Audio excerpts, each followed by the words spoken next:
Business as usual, folks. Here we are setting up, pulling out the angle iron scrap for chopping to length for the table. I haven't quite found all the pieces I need to find yet. I'm trying to size them up, so I use the smallest one available. You know, I got really long pieces, but I can't make a short piece longer, so I'm gonna cut up the short ones first and then save the long ones for a future project. But of course, what's that? Newton's fourth law that what Murphy don't know won't hurt him. Starts to rain as soon as I get the saw out. So I'll hunt down a couple pieces of metal and then I'll probably chop wood in the rain. Okay, 5 minutes later I found the extra bits of metal I was looking for, and the sun's out again and everything's only mildly damp. So just a quick history lesson for those of you who are only here because you're drunk.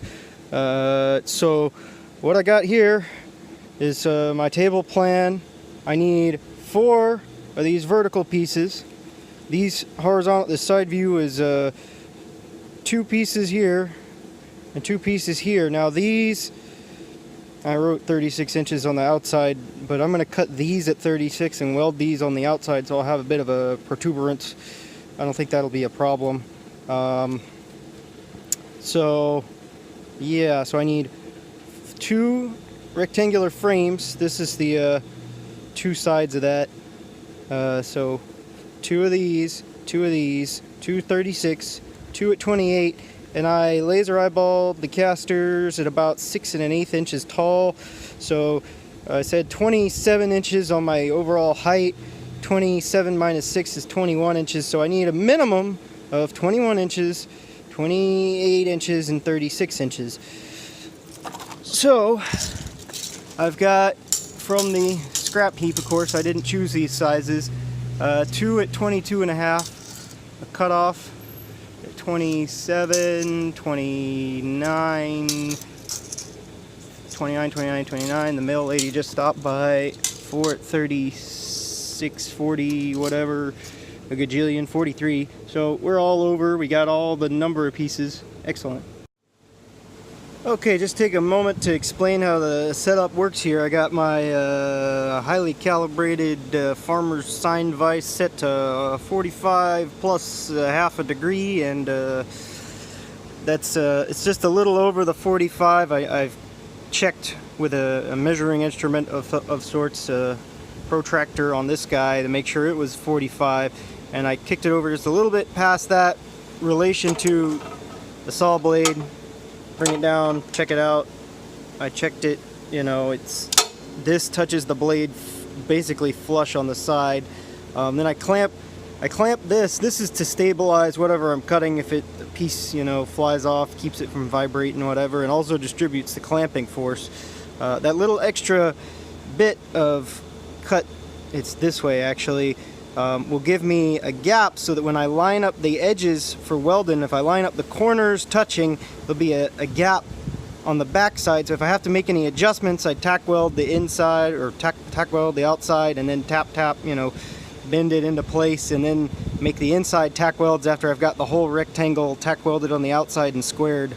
Ear hole pluggers, freshly moistened from the rain, just how I like them. I got the safety glasses. I got the whatever graphite-y welding pencil for marking my lines. I'm going to square off, well, 45 off the ends of these, starting with the same end each time. Each of these pieces has a pre-cut corner, but as you can see, it's not actually at a 45, it's some other angle, mystery. So cut that off 45, then I'll measure from the outside edge, outside corner, to the outside corner of where you know, whatever, this will be the 21 inch piece, for example. I'll measure there, I'll line up with my mark, and then I'll cut 45 degrees back the other way. So since I gotta unclamp it each time, I'll probably do a run of flipping the pieces one way, and then I'll have to put them in upside down to reverse the angle from that to that. I don't know if that makes sense. Maybe I'll follow up with a video on it. Yep. So. Oh, and one more note on safety. Kevlar cutting gloves. Yeah, so these are, you know, to take to the knife fight, I guess, but The PVC, actually, I found this at least with the angle grinder is true, they just slide off of the cutting edge. Now I think if you were to dig the saw blade into the Kevlar, it might you know, slow the blade down, but it might also snag your hand. Of course, so would a saw blade going into your hand. So yeah, I'm gonna depend on the slipperiness and the slowing the blade down and the keeping my fingers out. You know, I'll have a hand back here, and I'll have a hand safely out of the way, one on the handle. So don't do anything silly. Okay, so about like that. I needed to tighten up my clamp on my first cut. It started to twist, so I cranked it down some more, right on the, right on the threads.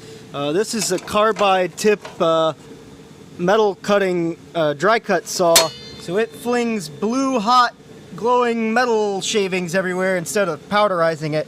So it goes pretty quick, and as you can see, there's a little bit of wood dust too, because I got my perfect wangulation now.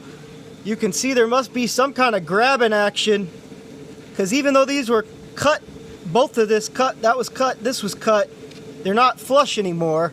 And this little piece, the end piece I shaved off, went flying like 5 feet straight out to the right, oddly enough. I forgot, sometimes I put a magnet up on the side of the base here.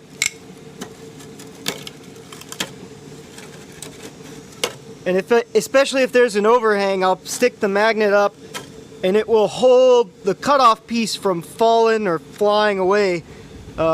So might be worth a little pro tip there.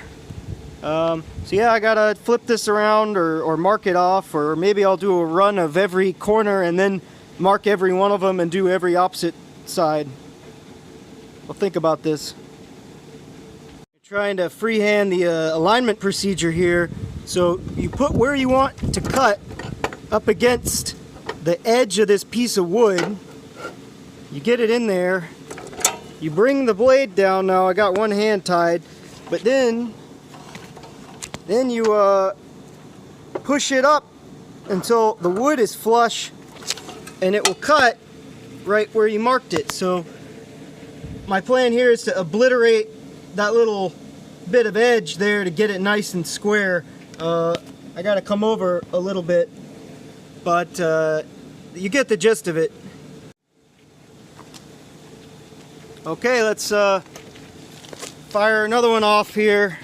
Let me get a safe distance because I want to show you the process.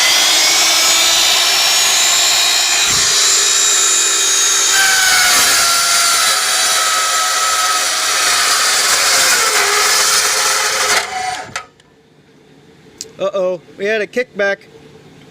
We come unvised and lift it up a little bit. That's why I have a spare hand normally. But no problem, I'll just break it loose and break it off by hand. We get a bit of a drift from the vibration and the clamping force. Now our 45 is over to the wrong side, so I gotta loosen up or take the 2x4 and crank it back into place, tighten it down some more. I'm not convinced that these washers are actually helping or hurting. Alright folks, so all the ends have been cut to 45, razor sharp on all of them pretty well. I left this one reversed as the odd one out because it was a cutoff of a different length. Also to remind me that this end has to be cut opposite. You understand? If I'm doing a bevel on each end to make a box, the corners need to be cut opposite on each piece. So I'm coming back over here, I'm measuring, I'm marking, these are my 36-inch pieces, and I'm marking the direction of the cut because it's got to be opposite the other end. So it wasn't too important the first time around to square them off, but now I got to get this right. So I'm going to be a little more careful. Like the measuring doesn't have to be super precise. It's like, you know, cutting lumber or something. The weld is going to fill in, you know, a gap, and a gap actually helps me get in there to weld.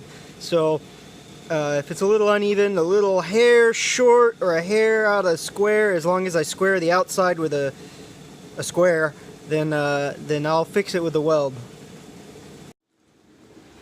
Alright, the pile of wood and hot metal shavings is growing. Hadn't caught fire yet. Been trying. I gotta probably recycle these little bit of end cut off from squaring it up. They're like paper thin, and these look like they make good angle brackets. Just cut them off so they're right angles, and then these longer pieces, who knows what, but I'll save them. You know, delicious wood chips, nom nom nom. And haven't cut the legs yet. Wanted to get the casters before I do that so I can be absolutely certain I cut them to the right length. And these are, I haven't welded anything obviously, it was a little quick for that, but now you can maybe see why I said they need to, the frames needed the pieces cut opposite. So that one slopes this way and that way, and then this piece slopes this way and that way.